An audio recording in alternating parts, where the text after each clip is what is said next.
Films in Focus with David Sterrit is underwritten by The Movie House, your destination for first-run Hollywood and independent movies, and a digital portal to the Met Opera, National Theatre Live, and special events worldwide in Millerton, New York, and on the web, themoviehouse.net. David Sterrit is the editor-in-chief of the Quarterly Review of Film and Video, contributing writer, cineast, film professor at the Maryland Institute College of Art, and lucky us, Robin Hood Radio's very own critic and guide. As I like to say, to all things cinematic, he joins us weekly. I don't know where you got these films. They are Gavagai, 8th Grade, and Blindspotting. That's it for me. Hi, David. Where did I get these films? I got these films from movie theaters, and that sort of place. What is a Gavagai? Is that like a lava lamp? Oh, I am just about to explain Gavagai, so put on your philosophy hat. Yeah, Gavagai is the first of 3 films I'd like to talk about today, and this is a very, very, very independent movie made by a very, very, very independent filmmaker named Rob Tregenza. And I've actually known Rob for quite a number of years, although I haven't seen him now in quite a number of years. He made his debut with a very interesting movie back in 1988 called Talking to Strangers. After that, he made a very different sort of movie called The Ark back in the early 90s. And he's only made 2 films since then, before his new movie, Gavagai. And Rob has a particular interest.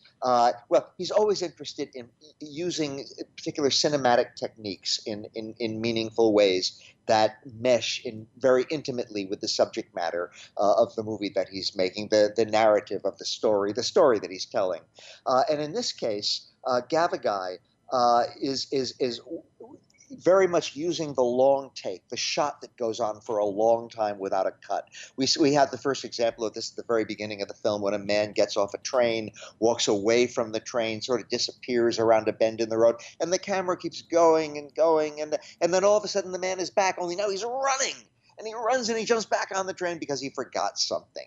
So it's sort of an amusing little twist on the long take. There's a surprise in it. But mainly we are now introduced to the rhythm of this movie, the tempo of this movie, which will be very gradual. Gavagai is a very good example of what's nowadays called slow cinema. There's been a trend of this. A lot of us fancy pants film critics are very interested in this idea of slow cinema. I think actually that it's become much too much of a kind of a catchword nowadays. But movies made by people like the Hungarian filmmaker Béla Tarr and the Russian filmmaker Andrei Tarkovsky and various others who love to use the long take and who only like to cut to a new shot when there's a real reason to. So one of the things that Gavagai is very much is an exercise in slow cinema, particularly in the long take and the narrative that unfolds very slowly. Also, it was shot gorgeously in Norway on 35 millimeter film, which is nowadays almost something of a rarity because nowadays so many people use digital video and so forth. But Rob Tregenza still very much believes in the tradition of good old-fashioned 35 millimeter cinema, which gives you an image of a quality that is very hard to beat. So what does that title mean after all, Gavagai? Well, this came from the enormously important analytical philosopher W.V. Quine. And basically, it's a word. It's a word that means a word in some language that you don't know. It might be an imaginary language. It might be a language that you simply are unfamiliar with. That can be interpreted in multiple ways, either because it's standing alone or because the behavior that it seems to be associated with is ambiguous, or itself can be interpreted in multiple ways. So that's what Gavagai means. It's a word that we can never be sure of what the translation of it ought to be. And in this case, we have the story of a man who is traveling in Norway, and he is very much involved with the poetry of a real Norwegian poet named Tarjei Vesaas. And his wife, our main character, his wife was translating this Norwegian poet's poetry into Chinese, and then she got sick and died. And so now her grieving husband is very much mourning over her death, and he is now traveling around Norway, and he is trying to continue this project. And he hires himself a driver. This is a very important part of the film because this local driver is really a very ordinary guy. who's who's just willing, because there's enough money in it for him, to drive this poetry translator around from place to place, and the two of them develop a relationship, and the driver is having his own troubles with the woman who he would like to marry. There's kind of a contentious relationship there. So we have here a story of a grieving husband, the story of a man who's having trouble with his own girlfriend, and we have very much this project to translate the poetry, and all of this shot in these luxurious shots that go on and have this gradual rhythm. So obviously this is not a film for the great masses of people. Most people will simply not be interested in this. But I must say I found it absolutely mesmerizing. It's a beautiful, beautiful film, gorgeously shot, very, very finely acted. We hear a good deal of Norwegian poetry on the soundtrack, and this is one place where I felt the film was a little bit miscalculated, because it's hard to take in this poetry when we just sort of hear it recited on the soundtrack in this sort of sententious way. But the movie as a whole is absolutely gorgeous if you're interested in poetry, if you're interested in language, above all, if you're interested in what a movie camera can do, going the exact opposite direction of the kind of fast-cutting cut that is so fashionable in today's cinema, then Gavagai is the movie for you. It's a really, really fine film, and one of the best I've seen, at least this year, and in fact one of the best I've seen in quite a few years. So now turning to a totally different direction, Eighth Grade. Eighth Grade is a movie written and directed by Bo Burnham, and he is also an actor. He was in The Big Sick, for example, and he's a screenwriter. This is his first movie as director. He wrote and directed Eighth Grade. And this film has been gathering rave reviews from critics all over the place, and I mean pretty much unanimous rave reviews, which means, of course, that I would love to jump on the bandwagon. And although it's a very nice movie, I liked it, I still like it, thinking about it afterwards, I can't say that it's a great movie. I can't say it's a movie that thrilled me or anything like that. I can just say it's a nice little film. In this respect, it's very much like last year's film Lady Bird by Greta Gerwig. That's another movie which got rave reviews from critics who were calling a perfect movie experience, and I looked at it and I thought, it's a nice little movie. The same goes for Eighth Grade. So anyway, what is Eighth Grade about? You guessed it. It is about a girl who is in the 8th grade. Her name is Kayla, and she is marvelously played by Elsie Fisher, a very, very fine young actress who I'm sure we'll be hearing a great deal more from in the future. And she is in the 8th grade, and she lives with her father, whose name is Mark, and he's played by Josh Hamilton. And it's not quite clear what happened to her mother. Apparently she left. There's a reference to that in the movie. She didn't get sick and die or anything like that. Apparently, she walked away.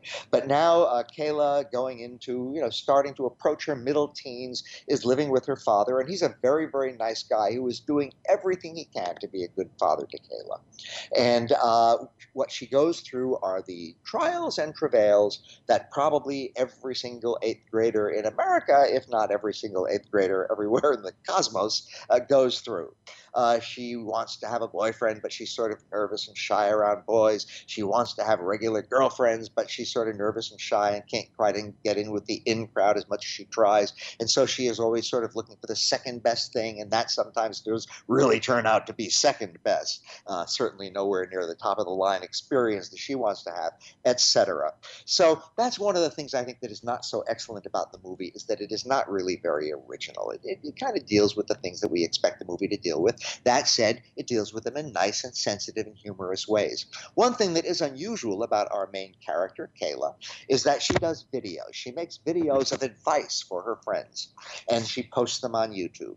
And so we see a whole lot of that. In fact, that's the very first thing we see in the movie. And then we return to that over the course of the film, is her doing her little videos. And, be yourself. That's my advice. How do you be yourself? What does it mean to be yourself? Well, it means you sort of have to sort of be yourself, And I found these a little bit too cute and too almost articulate, too calculatedly almost articulate to be fully believable. But again, I rather enjoyed watching them. And certainly a lot of the secondary characters are played by very gifted young people who know what they're doing. There's a whole lot of really excellent young acting talent out there, and it's nice to see some of them getting what is their first major exposure in this film. The honors of the day really go to Elsie Fisher, though, as Kayla, and Josh Hamilton as her father. Very, very good performances in a movie which, I have to say one more time, is a nice little film, but not the transcendent experience that many people are making it out to be. Then again, if you are in or close to eighth grade, you very well might find it a transcendent experience for that reason. And hey, I take my hat off to all those people. I remember when I was in eighth grade, and I probably would have liked this movie more then than I do now. Our last film of the day is kind of the most ambitious, at least in terms of concept. Blindspotting, which is one word. Blindspotting is another movie that's been getting rave reviews. I don't think it quite deserves comparisons with Spike Lee's total all-time masterpiece, Do the Right Thing. It has been compared with that film, but Blindspotting is still a very considerable movie. It is the first feature directed by Carlos Lopez Estrada, but the real sort of forces behind it appear to be the stars of it, writers of it, Rafael Casal and David Diggs. These are guys who are mainly known for hip-hop. Diggs was in Hamilton, in the original production of Hamilton, playing both Thomas Jefferson and the Marquis de Lafayette, very important roles in that show, and he got a Tony Award for that. Although, and he's the main African-American character of Blindspotting, but the project apparently started with the white member of the pair, Rafael Casal, a Hispanic member of the pair. He apparently dreamed up this project to begin with, although both these guys, again, were known for hip-hop before they got into these other areas. And what we have here is the story of, again, both of these guys, both of these main characters are very, very important. David Diggs plays Colin, Rafael Casal plays Miles, and they're both very important, but it is really Colin's story. He is a young man who went to jail, just got out of jail fairly recently, for a felony crime, which we find out what it was around the middle of the movie. And he is now on probation, and he is living in a halfway house, and he has a curfew, and he has to be back every night at a certain time, or else he gets into a lot of trouble and could even end up going back to jail. These guys both live in Oakland, which is rapidly gentrifying. That's a very important part of the movie. And Colin and Miles work together for a moving company. So that puts them in touch with some of this gentrifying stuff that's going on, moving furniture around, cleaning out houses, and so forth and so on. The title, by the way, Blindspotting, refers to that famous psychological phenomenon where you can look at a sort of semi-abstract pattern and either see two faces facing one another or a vase with dark shadows on either side. And that's what the movie refers to. It's about how we rarely see the whole picture. We always seem to be seeing other people and even other situations in partial terms, and we often have trouble seeing all their implications at once. So that's where the title comes from. And it's a very interesting metaphor used in this movie. Now, Blindspotting starts out with an enormous amount of banter between our two characters, our two main characters, our black guy and our white guy. And they are bantering and they are talking in semi-hip-hop language, and sometimes the movie veers over and is in actual rap language. Sometimes it's ordinary speech, and sometimes it's actual rap language. In that way, it sort of recalls the show Hamilton, which so many people have seen by now.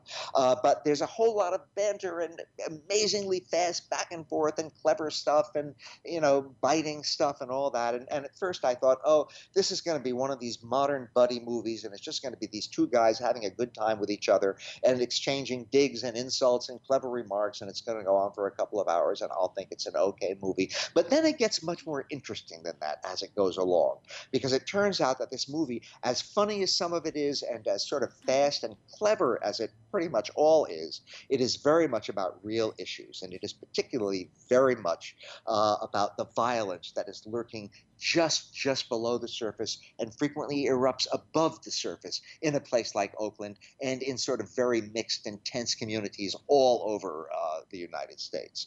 So it's very much about that, not just the violence, although that does erupt a couple of times in the movie and pretty shockingly so, but the tension the constant simmering tension. So what happens at the very beginning of the movie is that the black guy, Colin, is driving his moving truck, has to hurry to get back to his halfway house before curfew, and he sees a violent incident involving a white cop and a black suspect who is fleeing. Colin doesn't do anything about this. He can't get involved. He can't afford to. But this recurs throughout the movie, what he witnessed and the effect that it has on his life. And eventually there's a confrontation between Colin and this white cop. And it's very, very tense stuff indeed. So Blindspotting turns out to be about very, very serious issues. Blindspotting is the latest of a number of films which are very fortunately and very belatedly raising the profile of African Americans in American cinema. We just recently had Sorry to Bother You. We had the huge super production Black Panther. We had Superfly. We had Get Out last year, which was a very, very big hit. We even had the documentary Whitney. And pretty soon we're going to be seeing Spike Lee's new movie, Black Klansman, which I really look forward to talking about. I don't think that Blindspotting is going to be the greatest of the African-American films that we're seeing in this current wave. What I really hope is that this current wave continues on and on and on, and that we see a whole lot of movies exposing more and more of the tremendous, astonishing, and so long overlooked African-American talent in American film. And Blindspotting is a really, really worthwhile movie that has funny things to say and serious things to say. Tain't no masterpiece, but it's a really, really interesting movie. And so that is my pretty darn assorted and various story this week, Joe.